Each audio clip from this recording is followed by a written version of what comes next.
माँ दुर्गा के 4 पसंदीदा भोग है। देवी को पसंद कद्दू, नारियल की बर्फी और शकरकंद की खीर। आज से शारदीय यानी आश्विन मास की नवरात्रि का पर्व शुरू रहा है। 9 दिन तक चलने वाले इस पर्व में माँ दुर्गा के 9 अलग अलग स्वरूपों की पूजा की जाती है। कई भक्त नवरात्रि के अवसर पर 9 दिनों तक व्रत रखते हैं और माँ दुर्गा के सभी स्वरूपों को अलग अलग भोग अर्पित करते हैं। अगर आपने भी इस नवरात्रि के अवसर पर व्रत रखा है और माँ दुर्गा का भोग अपने हाथों से बनाने वाले हैं, तो हम आपके लिए लेकर आए हैं माता के सबसे पसंदीदा पकवानों की रेसिपी। ये रेसिपी इतनी आसान है कि इन्हें कोई भी घर पर आसानी से बना सकता है। सवाल, माँ दुर्गा के सबसे पसंदीदा भोग कौन से हैं?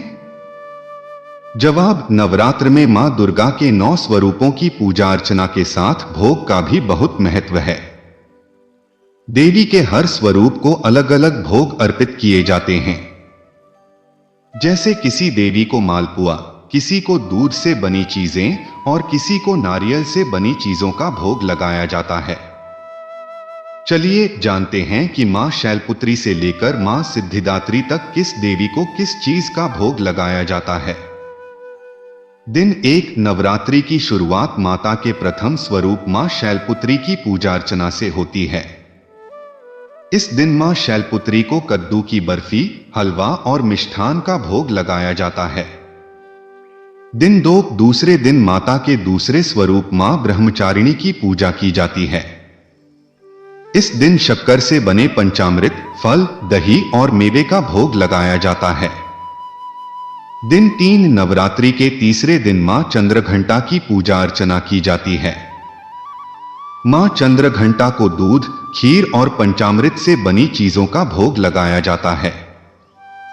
दिन 4, चौथे दिन मां के चौथे स्वरूप कूष्मांडा की पूजा की जाती है। इस दिन माता को मालपुआ के प्रसाद का भोग लगाया जाता है। दिन 5, नवरात्रि के 5वें दिन मां स्कंद माता की पूजा की जाती है। उन्हें पीले फल या पीली मिठाइयों का भोग लगाया जाता है। दिन 6, छठे दिन मां कात्यायनी की पूजा के लिए शहद और मूंग दाल के हलवे का भोग लगाया जाता है। दिन 7, सातवें दिन मां कालरात्रि को गुड़ और गुड़ से बनी चीजों का भोग लगाया जाता है। दिन 8, मां के अष्टम स्वरूप महागौरी को नारियल या नारियल की बर्फी का भोग लगाया जाता है। दिन 9, मां दुर्गा के 9वें स्वरूप मां सिद्धिदात्री को फल, चना, पूरी, खीर और हलवे का भोग लगाया जाता है। सवाल, घर पर मां शैलपुत्री के लिए कद्दू की बर्फी का भोग कैसे बना सकते हैं? जवाब, नवरात्रि की शुरुआत मां शैलपुत्री की पूजा अर्चना के साथ की जाती है।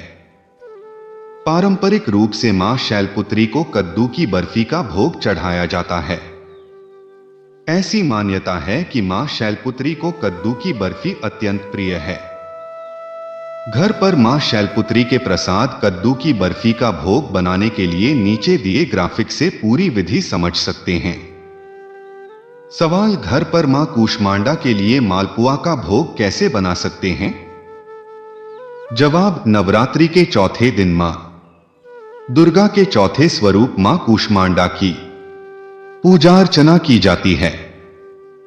पौराणिक मान्यताओं के मुताबिक मां कूष्मांडा को प्रसन्न करने के लिए मालपुआ का भोग चढ़ाया जाता है। मालपुआ का भोग घर पर बना सकते हैं। इसके लिए किस सामग्री की जरूरत पड़ेगी और इसे बनाने की विधि क्या है, यह नीचे दिए ग्राफिक में देखिए। सवाल, मां महागौरी के लिए नारियल की बर्फी घर पर कैसे बनाएं? जवाब, पौराणिक मान्यताओं के मुताबिक महागौरी को सफेद रंग पसंद है। इसलिए अष्टमी के दिन मां महागौरी को नारियल या नारियल से बनी चीजों का भोग लगाने की परंपरा है। मां को प्रसन्न करने के लिए घर पर नारियल की बर्फी बना सकते हैं।